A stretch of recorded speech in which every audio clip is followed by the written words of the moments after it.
Welcome to Python coder 21. இன்றைக்கி நம்ம என்ன பார்க்க போகிறோம்னா ஒரு ஆப் லெவல் யூஆர்எல் எப்படி க்ரியேட் பண்ணுறதுன்னு பார்ப்போம். எஸ்டர்டே வீடியோவில் ப்ராஜெக்ட் லெவல் யூஆர்எல் பார்த்தோம். ஓப்பன் பண்ணிக்கங்க. இந்த ஸ்டெப்ஸ் எல்லாம் நான் போன வரையே சொல்லியிருக்கேன், இருந்தாலும் சொல்கிறேன். சிஎம்டி என்டர், என்விரான்மெண்ட் ஆக்டிவேட் பண்ணணும். Environment name /scripts /activate.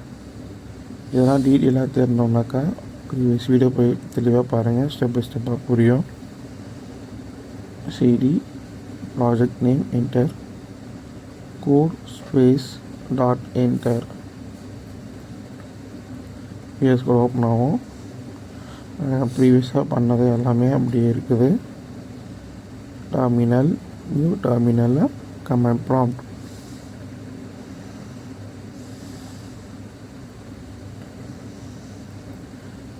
Click பண்ணிட்டு நம்ம ரன் சர்வர் எப்படி பண்ணுறதுன்னு ப்ரீவியஸ் வீடியோவில் தெளிவாக சொல்லியிருப்பேன்.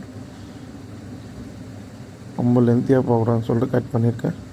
பாருங்கள், இதுதான் நம்ம போன டைம் ஓப்பன் பண்ணது.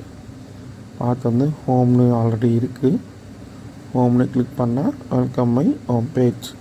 இது வரைக்கும் ப்ரீவியஸில் அப் டு ஸ்டார்டிங் ஆல்லையும் இருக்குது. இன்றைக்கி ஆப் லெவலில் இந்த பார்ட் இதையும் எடுத்துகிட்டு கீழே இருக்கிறது இதையும் எடுத்துகிட்டு இது ரெண்டுமே இங்கேருந்து ஒர்க் ஆகாமல் ஆப் லெவலில் போய் எப்படி ஒர்க் ஆகுது, அதை எப்படி க்ரியேட் பண்ணுறது தான் இன்னைக்கு வீடியோவில் நம்ம பார்ப்போம். ஆப்பில் ஒரு யூஆர்எல் ஃபைல் க்ரியேட் பண்ணிக்கணும். இந்த யூஆர்எல்லில் இங்கே வியூஸில் அப்படியே தான், எந்த ஃபங்க்ஷன் மாற தேவையில்லை. யூஆர்எல் மட்டும் நான் இங்கே என்னென்னலாம் பண்ணியிருக்கணும் சேம் அதே ஃபங்க்ஷனை நீங்கள் பார்த்து கரெக்டாக பண்ணுங்கள். மேலே பாருங்கள்,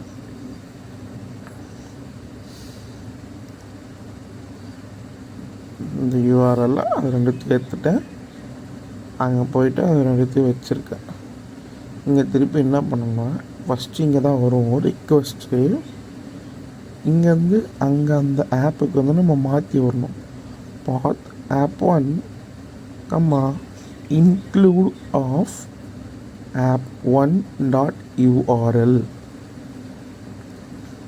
ஓகேங்களா? இது பாருங்கள், தெளிவாக பாருங்கள். அந்த ஆப் நேம் நீங்கள் க்ரியேட் பண்ணுற ஆப் நேம் மட்டும் சேஞ்ச் ஆகிற மாதிரி இங்கே பாருங்கள். இன்க்ளூட் இஸ் நாட் டிஃபைன் வந்துச்சுங்களா? இப்போ என்ன பண்ணால் அந்த இன்க்ளூட் நம்ம இம்போர்ட் பண்ணணும் ஃப்ரம் django.urls import include.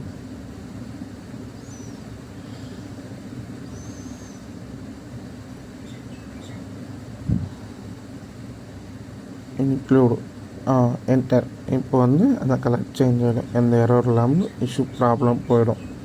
பாருங்கள், போயிடுச்சுங்களா? இது மாதிரி எந்த ப்ராப்ளமும் இல்லாமல் க்ரியேட் பண்ணணும். நம்ம எரர் வருது. ஃப்ரம் ஜாங்கோ இன்புட் வியூஸ்னால் ஆப்லோடைய யூஆர்எல்ல ஏதோ ஒரு சின்ன மிஸ்டேக் பண்ணியிருக்கேன். வியூஸ் இப்படி வரக்கூடாது, தப்பு. இந்த வியூஸ் எடுத்துட்டு ஃப்ரம் இந்த ஆப் நேம் app1, ஏன்னா நம்ம இந்த ஆப்பில் இருக்கிற வியூஸை தான் ஆக்சஸ் பண்ண போகிறோம். அங்கேருந்து ரிக்வெஸ்ட் இந்த யூஆர்எலுக்கு இந்த பாத்தில் இருந்து வியூஸுக்கு போகணும். ஸோ app1 இந்த யூஆர்எல் ப்ராப்பராக இப்போ அந்த சின்ன ஸ்டெப் பை ஸ்டெப்பாக இந்த யூஆர்எல் என்ன பண்ணியிருக்கேன் பாருங்கள். இந்த யூஆர்எல் நான் சேஞ்ச் பண்ணிக்கிறேன்னு பாருங்கள். வியூஸில் அந்த சேஞ்சஸ் இல்லை, இந்த ரெண்டு இடத்துல மட்டும் சேஞ்சஸ் பண்ணிக்கிறேன். இதை ப்ராப்பராக பார்த்துட்டு நீங்களும் ஸ்டெப் பை ஸ்டெப்பாக இதே மாதிரி பண்ணுங்கள். அந்த இஷ்யூ இல்லாமல் க்ரியேட் ஆகும். நீங்களும் இதே மாதிரி நிறைய க்ரியேட் பண்ணிவிட்டு சர்வர் ஓப்பன் பண்ணி பாருங்கள். இப்போ நான் பண்ணுற பாருங்கள். இப்போ கீழே app1 அப்படின்றது பார்த்து வந்துருக்குங்களா? இப்போ அந்த app1 அதுக்குள்ளே ஹோம் வந்துட்டு இருக்குது பார்த்தீங்களா? இதுதான் ஆப்பில் போயிட்டு இது app level URL path app of home. இப்போ தான் வெல்கம் மை ஹோம் பேஜ். அந்த பேஜை நான் எத்தனை பண்ணிக்கிறேன், ஆப் மூலிமா எப்படி ஆக்சஸ் பண்ணுறதுன்னு சொல்லிட்டு தெளிவாக சொல்லியிருக்கேன். இதுதான் ஸ்டெப்ஸு. இதே மாதிரி இன்னொரு ஆப் நீங்கள் க்ரியேட் பண்ணுங்கள். அந்த ஆப்பில் இருந்து புது புது யூஆர்எல் பார்த்தெல்லாம் க்ரியேட் பண்ணிட்டு ரன் பண்ணி பாருங்கள், ஒர்க் ஆகுதான்னு பார்ப்போம். தேங்க்யூ ஃபார் வாட்சிங் திஸ் வீடியோ. எல்லோரும் மறக்காமல் லைக் பண்ணி ஷேர் பண்ணி சப்ஸ்கிரைப் பண்ணிவிடுங்க. எதனா டவுட் இருந்தால் கமெண்ட் பாக்ஸில் கமெண்ட் பண்ணுங்கள். நான் உங்களுக்கு தெளிவாக புரிய வைக்கிறேன். நெக்ஸ்ட் வீடியோவில் போடுறேன். பாய்.